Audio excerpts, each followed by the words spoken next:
In this video, we'll talk about baton technique and generally how to hold the baton and why we use the baton.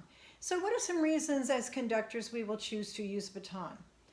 One would be if we are conducting a work generally for chorus and orchestra, because orchestras are used to seeing the baton, and so we transfer that over and prepare our choir with the baton. If we are doing a piece that has a piano reduction of an orchestra accompaniment or an orchestrally scored piece, I tend to use the baton for that also because it was originally conceived to be an orchestral piece. Batons are also wonderful for something that's mixed meter or something that's very rhythmic that has meter changes, asymmetric meter, just to keep things nice and clean. So they do get the attention of our choir when we're doing something such as that. So how do we hold the baton and what do we need to look for in a baton? Well, first of all, holding the baton and what we look for in a baton are connected. The baton needs to have a balance point, and you'll see this one. This is a Newland baton, and this one's pretty well balanced. So if you take the place where the handle and the shaft come together, it's balanced.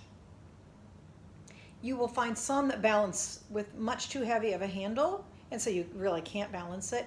Some don't have a heavy enough handle. Why is that important? Because the place where the handle comes together with the shaft of the baton is where you will be holding the baton. So, and I tend to be I'm a string player, so I tend to think of it very similarly as holding a bow, right? So if you look at the first joint there of your index finger, I would suggest that you put your baton right there along that joint. And then the thumb comes around, you can see, kind of, let's get it this way, there you go, around on the other side. I bend the thumb just slightly. Okay, then the rest of the hand just wraps around. But where the action happens, generally it's right here at the juncture between the thumb and that first joint of the index finger. Now, if you have a problem with a floppy wrist, when we put a baton in your hand, you'll really have a problem with the floppy wrist. And so it is also the other reason I like the baton is it does help you to get rid of idiosyncrasies that you have in your conducting, particularly with a floppy wrist, and it really cleans things up. Again, when you're conducting with the baton, hand is parallel to the floor, so you're not doing this sort of a thing for your default gesture. Forearm is parallel to the floor, and if you can just lift the tip slightly. So now I have moved my beat from my fingers to the tip of my baton. Okay. Everything else is pretty much the same as you've been doing without the baton. But now we have moved the ictus point, and if you're doing this properly at the correct angle, the ictus point is now going to be more toward the center of the body, whereas before without the baton, it was slightly to your right as a conductor. So you won't change anything, and that's another advantage of the baton, right? It puts the ictus point there in the center. Let's talk about how hard do we grip the baton. I don't tend to do much with these fingers for my default pattern other than to allow them to wrap around the handle of the baton. And we choose the handle based on the size of our hand and what gives us a sense of it's there, it's secure in my hand, but it feels comfortable and I'm not having to do strange things with my hand to grasp the baton.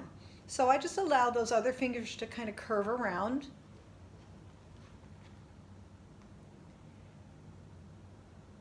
And remember, we are not forcing that gesture with muscle. It's a balanced gesture. Now, if I'm conducting something that's Baroque and I need a little bit more activity, sometimes I will change my position just slightly and conduct it from here. And if that's the case, that I want something more detached, I make that change. I'm using more wrist clicks with that gesture, and I'm able to transfer that to the end of my baton. If I do not make that change, it's really difficult to get the crispness of the gesture that I'm trying to get. So I'll sometimes turn my hand over just a little bit there. I see conductors conducting like this as a default position where the index finger's really doing the conducting. Again, if the music calls for something that's very controlled and you need that kind of gesture, fine. But again, that cannot be your default position because that's really a lot of tension. You want to just think openness, releasing the sound into the baton.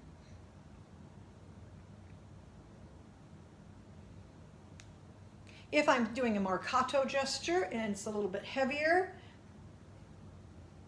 I may be holding just a little tighter.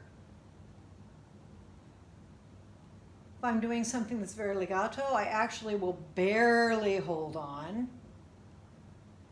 and allow it just to ride in my hand. And if I really need something that has a lot of circular gesture, I will do this sort of a gesture where I'm barely holding onto it at all, but it's being controlled obviously by my arm.